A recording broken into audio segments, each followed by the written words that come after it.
Welcome to SheTV.com, where board-certified physicians talk to you about women's health.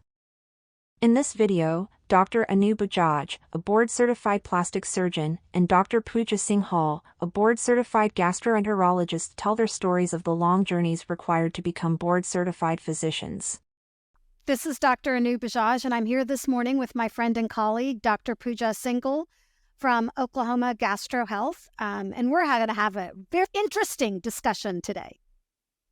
Yes, thank you, Dr. Bajaj. And I'm so thrilled to be on this podcast to share our medical journey. And let me introduce you for those of you who may not know you.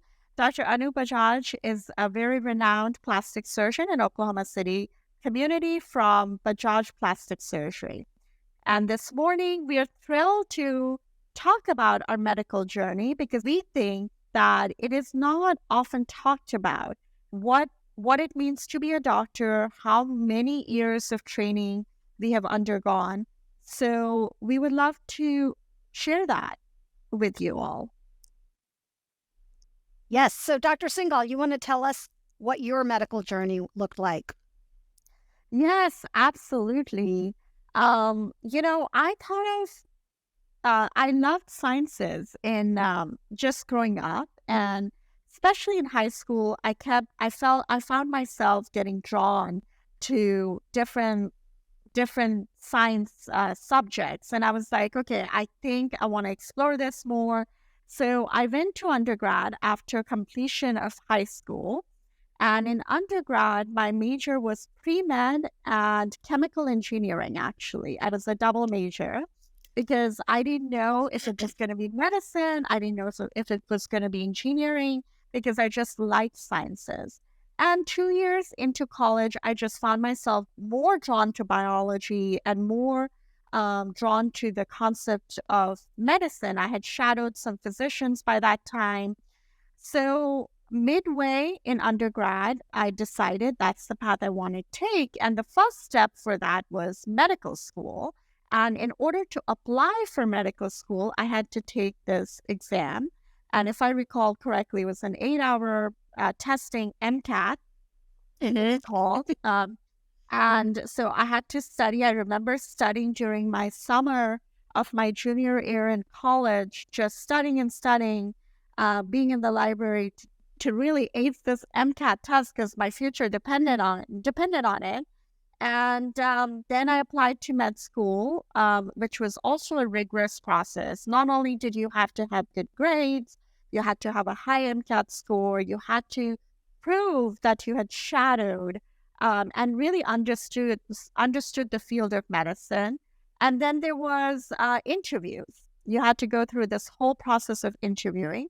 And then I got into medical school, which was 4 years. And I'll continue my journey, but I wanted to ask you about your journey, how you ended up choosing plastic surgery and how you ended up in medical school, your journey till med school. So I actually didn't know that I wanted to be a doctor. I actually thought I wanted to be a writer or an artist. And so in college, I majored in English and history. And I really wanted to do something creative. And then, my parents were, you cannot make a living as a writer. You cannot make a living as a painter.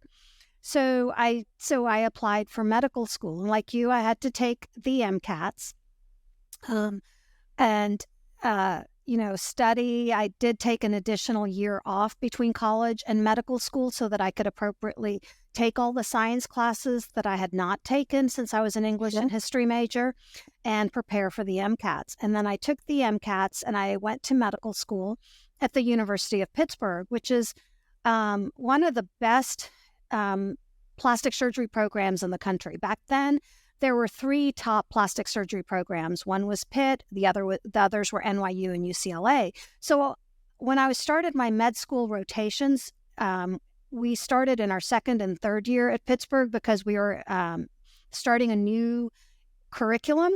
I fell in love with plastic surgery.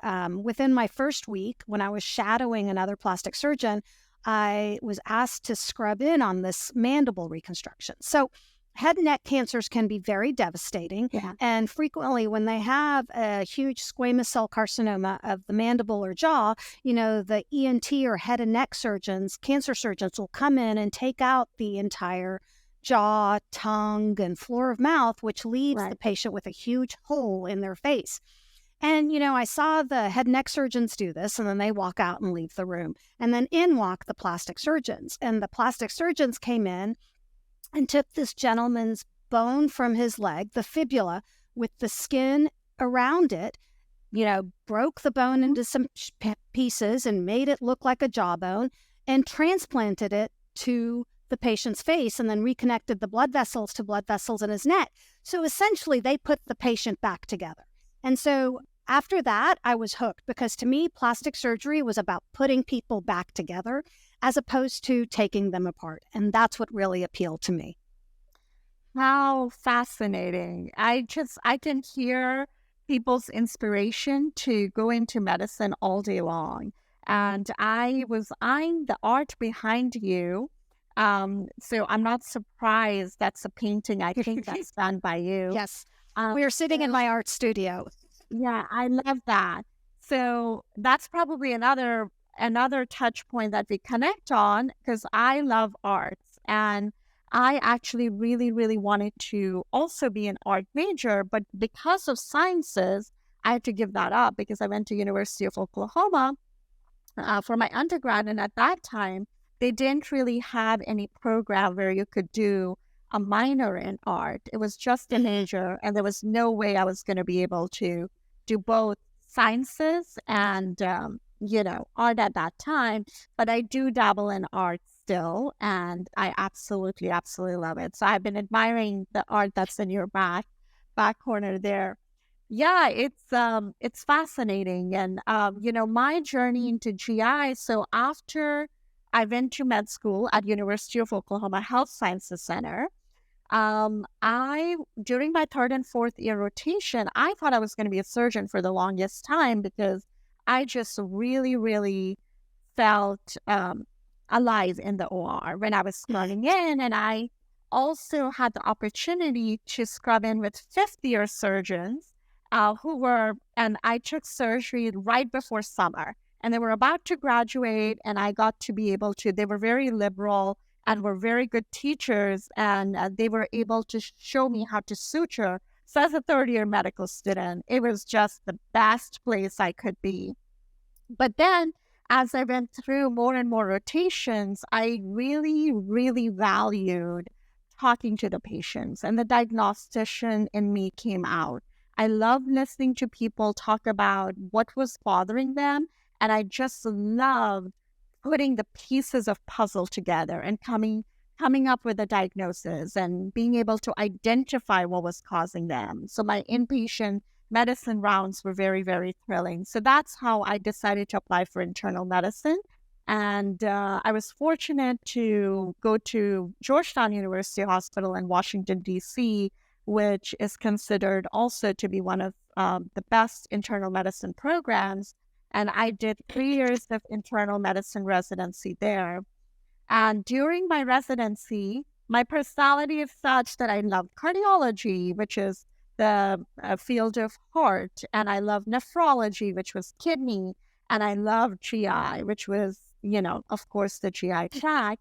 But how I came to GI is I really felt it was one of the very few fields which gave me an opportunity to use my procedural part, so use my hands to do the procedure, and also allowed me to be a diagnostician.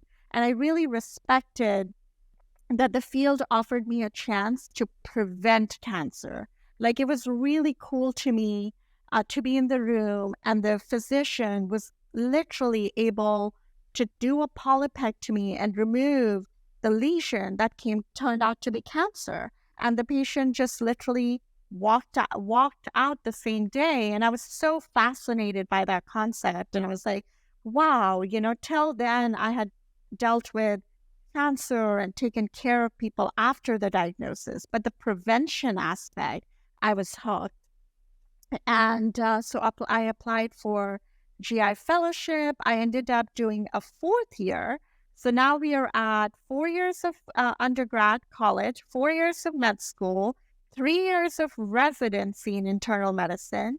And I was asked and honored to be chief resident. So I actually did 1 extra year to be a chief resident and teach residents. And then I applied for fellowship in GI, which was GI and hepatology, which was 3 additional years. So tell me about your residency after your career path. So I graduated from medical school in 1996. And at that point in time, most plastic surgery programs required 5 years of general surgery, followed by 2 to 3 years of a plastic surgery fellowship. And at that point in time, I really didn't know if I was committed to doing 5 years of general surgery, because typically what most people did at that time was they would do 5 years of general surgery, 2 years of research to get into plastic surgery, and then a plastic surgery fellowship. So most people ended up doing about 9 to 10 years worth of training. And that was daunting to me. And there were a few programs at that point that were experimenting with what we called integrated programs, where they would take medical students directly out of medical school when they graduated, and you would do 3 years of general surgery and then 3 years of plastic surgery. And when I was graduating from medical school, there were 60 positions in the United States for this type of a residency program. So I applied for an integrated residency program where I did 3 years of general surgery, 3 years of plastic surgery, and 1 year of research. And, you know, plastic surgery has always been one of the most competitive specialties because we only have about 180 to 200 positions nationwide on any given year that are for residents or fellows. So it's almost mandatory that you have to do some degree of research at some point in that training. So then that leaves me with, I did 4 years of college, 4 years of med school. I did a year between college and med school, and 4 years of med school. Then I did 3 years of residency, 1 year of research, 3 years of an additional 3 years in plastics. So 3 general, 3 plastics. So we're at 7 years after med school now. Yeah. And then after I finished my residency, in my integrated residency in plastic surgery, I wanted to do an additional fellowship in microsurgery. So I did a 1-year fellowship in reconstructive microsurgery at MD Anderson. So that put me at 8 years after med school. So I think by the time I finished my fellowship, I was 35 years old. Yeah, I mean, and that's so incredible. And I think even though we went through this process, I think it's just so humbling to actually pause and talk about it, right? Like even for me, 4 years of med school, 4 years of residency, including my chief residency. So that's 8 years. And then 3 years of fellowship. 11 years after undergrad. And 15 years since high school, just to start, quote unquote, practicing. And then you're not board certified yet because you have to take your boards. Let's talk about the boards. Yes, let's talk about the boards. I mean, it is a very, very long and arduous career path, but it's the one that's totally worth it. But it's very important for people to understand the certifications and what skills and training your physician has as you trust them with your care. So please talk to me about your certifications. So for plastic surgery, the certifying board that's recognized by the American Board of Medical Specialties is the American Board of Plastic Surgery. So in order to become board certified by the American Board of Plastic Surgery, all plastic surgeons in your first year of practice, you collect cases. You go through a 6 to 9 month case collection period, and then you submit your cases to the American Board of Plastic Surgery. But prior to collecting your cases, you have taken a written exam. So the written exam is one of those exams, it's like a 4-hour exam, and you have to pass that exam first. And then once you pass that, then you're invited to go through the case collection period, and then you submit your cases. Once you submit your cases to the American Board of Plastic Surgery, they will determine whether your cases meet their requirements. In other words, you have to have a certain minimum number, they have to have a certain degree of complexity and diversity. And then if they meet their requirements, you will be allowed to sit for your oral examinations. However, out of the case list that you have submitted, they will select between 5 to 8 cases, which you will put together. And back when I did it, we didn't have computers, and you would actually put together a case book, meaning you would have all the medical records, all the before and afters of that patient followed through. And you would submit those for review. Today, they do it as PDF files that we review. So then when you go to take your oral board exam, which is typically in your second or third year of practice, so you've already been practicing as a plastic surgeon, you will have 3 sessions for your oral examination. One is going to be over those cases those case books that you prepared of your own cases.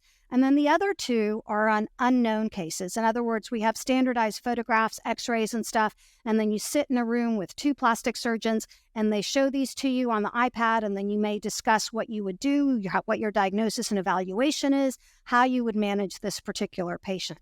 And then if you complete all of that, then you find out if you've passed. And it's a very long process, and I will say for the past 7 years, I have been an examiner for the American Board of Plastic Surgery who does examine candidates for the oral examinations, and it's just an amazing process, and it's one of my favorite things to do.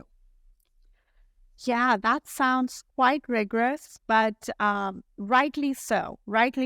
But wow, that sounds pretty intense for sure. My certifications come from American Board of Internal Medicine. So after residency completion in internal medicine, which requires, rigorous training in internal medicine residency, you have to qualify to be able to sit for American Board of Internal Medicine examination, which requires successful completion of residency. You get board certified in internal medicine. The other body, then after that, you do is gastroenterology and hepatology boards. And similarly, you have to complete 3 years of fellowship to be able to sit for that boards. And both these boards are long testing, 8 hours. We don't have oral examinations in internal medicine field. So they both are written tests. And I'm also triple board certified. I'm also board certified in obesity medicine. So I took 3 different boards to get my certifications. So very, very fascinating what different certifications require you to do and how rigorously you have to meet the criteria to be able to even be considered just take the test and then pass them, of course. It's a long process, but it's totally worth it. And I don't think I would have wanted to do anything else. 100%, same feeling, totally worth it.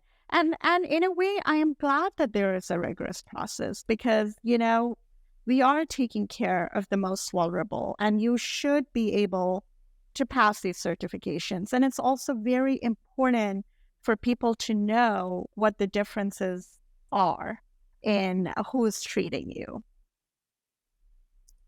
I would wholeheartedly agree. And I think it's important when patients see a physician or consult with the physician that they ask what the qualifications are and what board certification they have. And it should be relevant to what you're seeing them for. So if you wouldn't ask, you wouldn't come and see me if you wanted to see a GYN, or you wouldn't want, they wouldn't, you can say you're triple board certified, but you wouldn't want to be the person doing the tummy tuck, right? Because it's not relevant to that. So you have to you have to ensure that the certification is relevant to why you're seeing that doctor. Absolutely. And I'm so glad that we did this because it's really important to share that. And I learned so much about you and your journey. So it was fun. Yeah. Well, it was a good morning. Thank you to everyone for joining us. Thank you. If you would like to schedule an appointment with one of these physicians, here is their office contact information. Thank you for watching SheTV.com, where board-certified physicians talk to you about women's health. Please check back often, as we will be constantly adding new content. If you have any questions or particular subjects you would like us to address, please email us at shetv.com.